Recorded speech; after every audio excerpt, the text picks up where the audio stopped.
Tantor Audio, a division of Recorded Books, presents The Living Tarot, Connecting the Cards to Everyday Life for Better Readings, by T. Susan Chang. Narrated by Rebecca Lamb. Publisher's Note: this audiobook includes bonus material. Please visit Tantor.com and type The Living Tarot into the search box. Follow the link to the book's page. Then, under the Supplemental Content section, please enter the access code DECK, and then click the Unlock button to access the bonus material. The code should be entered in all lowercase letters. All illustrations, charts, tables, and other visual elements referenced in this audiobook can be found in the bonus material. Introducing The Living Tarot. Today, something's different about you. You decided to pick up a tarot deck for the first time. Or maybe you have a tarot deck someone gave you ages ago, and for some reason, it suddenly called to you. Or maybe you've been dabbling in tarot for years, and it's never quite scratched that itch, but you know it could. Whichever it is, congratulations. You bought this book, which means you've crossed a magical threshold. And when you look back at this day 10, 20, 30 years from now, you'll say, that was when everything changed. But right now, let's face it, you have questions. Any sensible person living in the 21st century, like you, is going to have plenty of doubts about tarot. Is this really going to work? Am I psychic enough to do this? I never thought I was before. What does psychic even mean?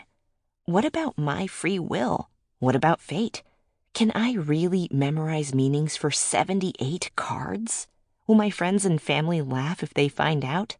And also, of course, depending on where you're coming from, is it evil? For 25 years, I've been reading tarot and wrestling with these questions. If I'm at peace with them today, it's because of that long journey, which was so personal and so idiosyncratic. I've sometimes thought, can you even teach anyone tarot? Doesn't everyone have to figure it out for themselves? On the other hand, I don't really think that there's such a thing as a novice tarot reader or a tarot beginner. I believe anyone can get meaningful, life-changing results from tarot from day one, because tarot is weird and uncanny and miraculous that way. So again, can you even teach anyone tarot? Won't tarot happen whether you're trying or not? Over the years, I've come to this conclusion.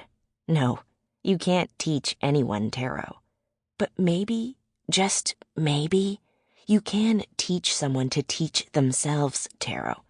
And that's what this book aims to do. Here are the two things I hope you'll come away with by the end of our time together. 1. Learn to find meanings in the cards for yourself. Reading tarot, when it comes right down to it, is about finding meaning in a set of 78 images. Let's face it, you're not going to really learn, all those meanings from the little book that comes with the deck, or from somebody else's cookbook of meanings. They might be a starting point, but when you truly read tarot, tarot is everywhere. You see it. You breathe it. You feel it in your bones. That's what I mean by living tarot. That's because tarot is just a way of talking about the world that exists all around you. Everything out there is in the cards. You just have to make the connections between tarot and the everyday life you're already living. You don't have to memorize the meaning of each card so much as uncover it. The good news here is you're learning something you already know. So how hard can that be? By the end of this book, actually, by the time you've finished Chapter 3, you'll have developed a core encyclopedia of 78 meanings. What tarot means to you. And no one can ever take that away from you. 2. Figure out how tarot fits into your life. You are a deep thinker. If you weren't, you wouldn't even be entertaining the possibility that tarot might have something to offer you. You know that looking for meaning in randomly drawn images has implications. Implications about reality, about the way the world actually works. Chapters 4, 7, and 8 of this book offer you a way of dealing with that. They'll give you a working framework for trusting the uncanny synchronicities you deal with on a daily basis when you read tarot. It'll help you find your way to thinking about reality in a manner which, I believe, coheres and holds together intellectually. This should save you a lot of cognitive dissonance and second-guessing as you're getting along. If you're new to tarot, this book should help you find your way to reading with a reasonable degree of fluidity and confidence by the time you get through all 8 chapters. Tarot may be the work of a lifetime, but you can be up and running in a few weeks. If you've been reading tarot for a while already, this book should still help you solidify some of your practices, fill in some of your interpretive gaps, and help you find ways to crystallize and deepen your work with the cards. In fact, even after 25 years, I do the assignments in this book myself all the time. They're a core part of my praxis. What you need. As far as magical practices go, tarot has an incredibly low barrier to entry. You don't need an athame or a special ceremonial robe or a stack of parchment or myrrh ink. You don't need to fast for a day or a week or memorize any incantations. To read tarot, all you need is a set of tarot cards. And to complete this workbook, you don't need much more than that. The way I see it, there are really just 3 requirements if you want to undertake the work outlined in this book. First, you'll need a Rider-Waite-Smith tarot deck. These are easy to find. Look for the keywords Rider, Waite, Smith, Pamela Coleman Smith, 1909, or any combination, like Rider-Waite or Waite-Smith. Confusing? Rider was the original publisher. Arthur Edward Waite was the magician who conceptualized it, and Pamela Coleman Smith, known lovingly to tarotists everywhere as Pixie, was the artist. The deck was first released in 1909. There are about 1 million different versions with different colorations, sizes, cardstocks, etc. Just pick one that appeals to you and that you can imagine getting to know so well you can see it in your sleep. And yes, you can buy it for yourself in a store or online. Nobody has to give you your first tarot deck. And you don't have to steal it. Please don't. We're using Rider-Waite-Smith because it's the universal language of most English-speaking tarot readers, and because the minor arcana, Ace through 10 cards, have relatable pictures of ordinary people doing ordinary things. These are known as scenic minors, and not every tarot deck has them. Aleister Crowley's Thoth deck, for example, is popular for its moody, cryptic vibe. But apart from the quartz and majors, it contains no human figures. The Tarot de Marseille, a family of woodcut decks dating from 17th century Europe and still very popular there, has what are known as pip cards, featuring only the appropriate number of suit emblems on its number cards, rather like an ordinary playing card deck. In fact, many Tarot de Marseille readers work only with the major arcana. Neither Thoth nor Marseille decks will work for the Living Tarot, so if you're interested in those, you'll probably be better off seeking out books specifically designed for them. The next thing that you'll need is something to write in. It really doesn't matter if it's a physical notebook or a collection of digital documents and spreadsheets. You'll be keeping track of card meanings. So, if you're using a physical notebook, you'll want at least 1 page for each of the 78 cards. You'll also be doing writing exercises, word problems, creating tables, etc. You can keep your work on your laptop or in a special journal or in the notebook with your card meanings. If you're artistic, there will be ways for you to express that. If you're not, you won't have to. I do practically everything on my laptop, but lots of people find that writing by hand helps them remember and learn better. You do you. The last thing you'll need is commitment. There's a lot of thinking and a lot of writing, so if you hate writing, this is probably not the workbook for you. You're also going to need to draw a card of the day every single day. The other assignments you can tackle on your own time. It's all right if it takes you years to listen to this book from beginning to end, but the card of the day practice is something that really has to happen every day. It's not necessarily going to take you a lot of time once you're past chapter 1. You can do it in a couple minutes, or luxuriate in the process and take an hour if you want. But it needs to be part of your routine, the way brushing your teeth is part of your routine, I hope. If you'd like to add in some tarot content that's more esoteric, you may enjoy my other works. Tarot Correspondences, Ancient Secrets for Everyday Readers, Llewellyn 2018. A comprehensive guide to astrological, numeric, Kabbalistic, and elemental correspondences to the cards, together with ways to use them. 36 Secrets, a decanic journey through the minor arcana of the tarot. Anima Mundi 2021. A deep dive into the numeric 2 through 10 minor cards and my most personal work. The Fortune's Wheelhouse Podcast, a show I created with the tarot artist M.M. Moline.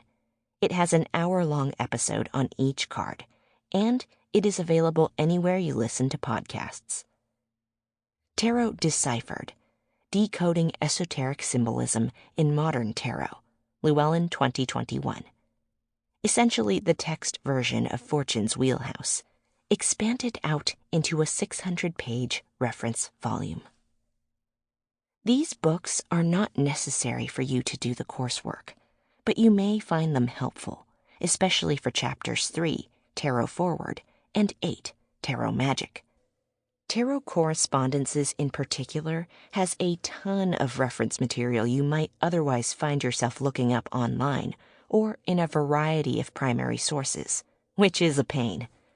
I wrote it to save myself some trouble, and hopefully it will save you some trouble as well. Time frame. This is a self-directed workbook, organized into 8 sections. You can take as long as you want to do them. It's not a bad idea to set goals, though, especially if you're like me and can't do anything unless there's a deadline. So, here are some suggestions for how long you might take to make your way through the entirety of the work. Chapter 1, Card of the Day, 1 to 2 weeks. Chapter 2, Tarot Backward, 2 to 4 weeks. Chapter 3, Tarot Forward, 2 to 4 weeks. Chapter 4, This I Believe, 1 week. Chapter 5, Ask a Question, 1 to 2 weeks. Chapter 6, Design a Spread, 2 to 3 weeks. Chapter 7, Rituals, Ethos, Praxis, 1 week. Chapter 8, Tarot Magic, 2 to 3 weeks. Chapters 2 and 3 are kind of twins, and you can do them simultaneously if you wish. Don't worry if life gets the better of you and it takes you longer than the 3 to 6 months projected. Just keep drawing a card a day and get back to deeper study whenever you have a chance. About the Living Tarot online course. The materials in this book derive from the Living Tarot online course, which I launched in 2018, and which now has over 300 students. The materials are organized a little differently online, simply because of the difference between print and digital media. If you wish, you can join the online course in addition to working through the book. If you do, you'll be able to attend the monthly Zoom meeting, where you can ask questions about the work, meet fellow students, discuss tarot synchronicities from your daily life, and try new spreads. I construct one each month. You'll also get personalized feedback on your final assignments from me. And if you make it all the way to graduation, you get to have a 1-question reading with me. Whether or not you choose to do that, I'm glad you've chosen to teach yourself to read, and, more importantly, to live tarot. I hope your own journey with the cards is only just beginning. 1. Card of the Day. To learn tarot is to enter into a long-term relationship with meaning. And, like any long-term relationship, it depends not just on the moments of high drama, tragedy, exhilaration, and romance, although these certainly occur, but on the long, quiet, peaceful, ordinary stretches of life. Another way to look at it is this. Learning tarot is like learning a language. At first, you'll only be able to use it to accomplish the most basic of needs, how to feed yourself, or how to get from one place to another, and where to find the bathroom. But by having a little conversation every day, you gradually become comfortable communicating and picking up the subtleties, nuances, and insights that give all of our lives their texture and substance. In this chapter, you'll learn about drawing a daily card for yourself, why and when and where, and especially how. It's a habit I hope you'll keep up for life. I know I plan to. Even after a lifetime of reading tarot, I find the morning draw to be productive, fertile, surprising, and a source of renewed hope and possibility each day.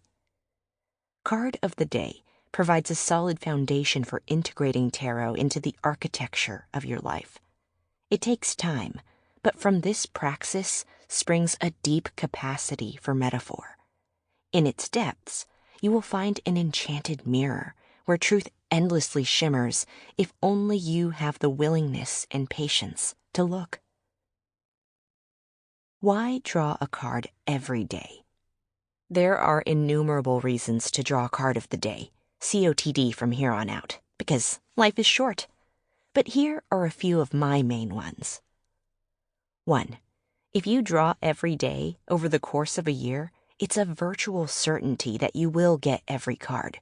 You will never again be nervous standing there looking at the card back and slowly turning it over, because no card will be a stranger to you. Sure, some will be close friends and some will be distant acquaintances, and some will be like relatives you barely tolerate. You may even have a crush on one or two of them. But the point is that these are facets of reality, parts of who you are, and there is no part of you that is not worth knowing. 2. It's good to keep promises to yourself. As one of my favorite magical practitioners, Aidan Wachter, puts it, I can decide to decide something once.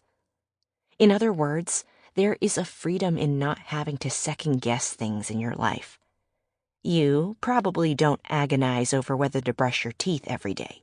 You probably don't engage in a few hours of soul-searching before deciding it's time for breakfast. You can take the same attitude toward tarot. Can you really keep it up every single day? Sure you can. And if you miss a day, just start again. Tarot will never judge you for being human. Here's the thing.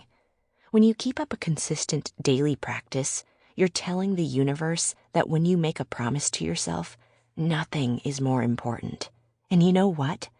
Keeping promises to yourself is the basis of magical practice. 3.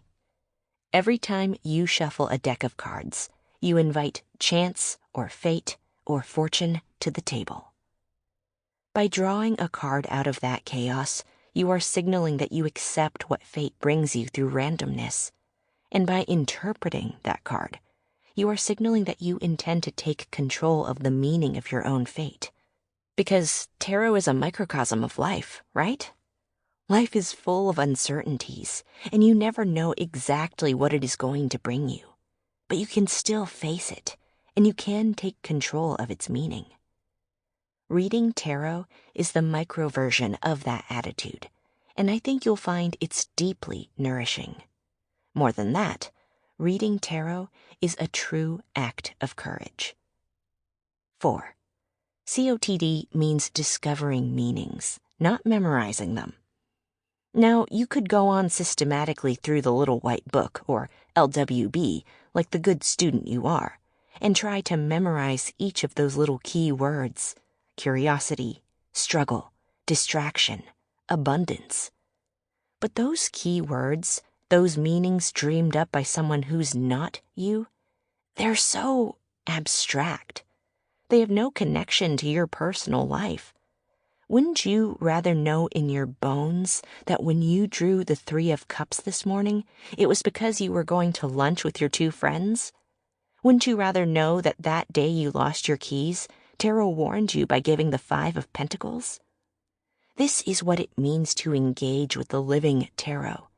It means knowing, through sheer lived experience, the shape and personality of every card, the extent of its little kingdom. If you keep it up long enough and keep track of what you drew, tarot itself will tell you what each card means, and you will never, ever forget. 5. If you can interpret COTD, you can interpret any card in any spread. Learning how life shows up in the cards is literally the name of the game. If you can become fluent in the way tarot reflects life and life reflects tarot, you'll never be at a loss to derive insights from the cards for yourself or others. When should I draw my card? Morning is really best. Why? Because it gives your card the longest stretch of conscious awake time to show up. It gives you the benefit of divinatory support from the moment you begin your day. So, if you spill your morning coffee in your lap, or you run into a chance acquaintance while you're jogging, or there's a song you can't get out of your head while you're commuting to work, your card will give you a chance to harvest meaning from that happenstance. It will keep you company when you're alone, advise you when you're doubtful, comfort you when you're down. And when you're not thinking about it, it will just sit in the background subtly coloring your day like the strange attractor it is. Of course, there are times when it just doesn't happen. The alarm doesn't go off, your car doesn't start, your puppy has an accident. That's all right. Don't think, oh, well, I just won't draw today. Do it on your lunch break, or in the waiting room at the dentist's, or on the bus. If you're nervous about carrying a deck around with you, then use a tarot app on your phone. There is an argument for doing the draw at the end of the day. Some folks feel spooked by tarot's predictive power at first, and they feel more comfortable doing the draw when the day's done, as a kind of commentary on what happened. That's a way of harvesting meaning, too. And if it's the only way you can handle COTD, then do that. But do aim to draw in the morning, eventually. It's easy enough to just make it part of your routine, like brushing your teeth or shaving. By drawing in the morning, we signal that we are open to chaos. We are open to whatever happens. We are open to the randomness of this beautiful world. We are going to find ways to draw meaning from it, no matter what it brings us. And we're not afraid. Trust me, it will change your life. How do I shuffle? Guess what? Good news. There is no wrong way to shuffle. You can do a classic riffle shuffle, which interleaves either the short end or the long end of the cards. I find it easier to shuffle the long way, since tarot cards are so much larger than playing cards. You can do the overhand shuffle, which reorders clumps of cards as you pass them from one hand to the other. You can smush or wash the cards, spreading them out over a large surface and just mixing them around until they're jumbled. This last is my personal favorite, though it does lead to card reversals. We'll talk about that later. How do I choose a card? How many cards do I draw? We call it card of the day, but cards of the day, plural, can also work. Personally, I draw 2. Many people draw 2 cards, because the cards can then have a kind of conversation with each other, a sort of relationship. You can try assigning roles to the cards. Something to look for and something to try is a scheme I've always enjoyed. It's also nice because it increases your exposure to the full range of the deck. Within 6 months, you'll likely have drawn all 78 cards. But one card alone will give you plenty of food for thought for the day. It's really just a matter of preference. Could you draw more? Sure. But the most important part of the practice is observing and reflecting on the draw. And personally, I find it hard to remember 3 cards or more as I'm going through all the distractions of my day. Once you've shuffled, you can cut the deck, or not. You can look at the card backs while you're choosing a card, or not. You can hold a crystal or light a candle or hum to yourself, or not. And here's a secret for you doubtful types. Tarot does not actually care if you are not concentrating when you drew the card. Tarot doesn't care if you second-guess yourself. Tarot doesn't care if you saw a bird fly by the window and got distracted. Tarot doesn't care if you were in a bad mood when you drew the card. And Tarot doesn't care if you dropped a card on the floor and had to put it back in. Tarot does not even care if you're literally not playing with the full deck. I've done that too. My point is this. Go ahead and draw the card and don't be overly nervous about whether you're doing it right. However, that said, I do have one suggestion. Try using your body to draw the card, not just your hands. Let me explain. Some people who are very tactile, like me, may have the experience of holding the deck and feeling something quite physical. It may feel as though the deck has a sort of electric current, or a little bit of a buzz. Don't worry if you don't get that, but if you do, focus your attention on that feeling as you draw. If that doesn't sound familiar, try this exercise, which may help you locate the psychic buzz in your body. Assignment 1.1, Psychic Buzz Exercise. There's a particular feeling your body experiences when you love something. Let's see if we can find it. Instructions. 1. Think of something or somebody that you just adore. Something that makes you feel alive, that makes your blood thrum, that makes you excited about the next time you'll encounter it. It could be a hobby, it could be a person, it could be your cat. It could be the idea of sitting down and watching Netflix after a long day. The specifics don't matter. You're looking for whatever it is that makes you feel that warm sensation. What does that feel like in your body? Imagine yourself opening up and relaxing into it. It's a good feeling, right? That's your feeling of yes. Yes feels like blank in my body. 2. Now, take a moment to think of something that you detest, something you really cannot stand. I usually think about cheddar cheese. I know, don't hate. You'll feel yourself physically recoiling from the thought, trying to pull yourself away from it. That's your feeling of no. No feels like blank in my body. 3.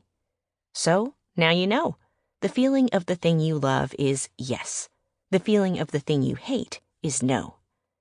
Recognize how that feels in your body, the thing that makes you kind of choke and clench versus the thing that you open yourself to. When you are drawing your card, you want to use the body to search for that feeling of yes, of being open and relaxed and excited. This will, I promise, help you draw cards that are constructive and civic-minded, as opposed to snarky, judgmental, and or opaque. The metaphysics behind this notion is the idea that the cosmos runs on eros, on desire, like the force of gravity or the attraction of one thing for another.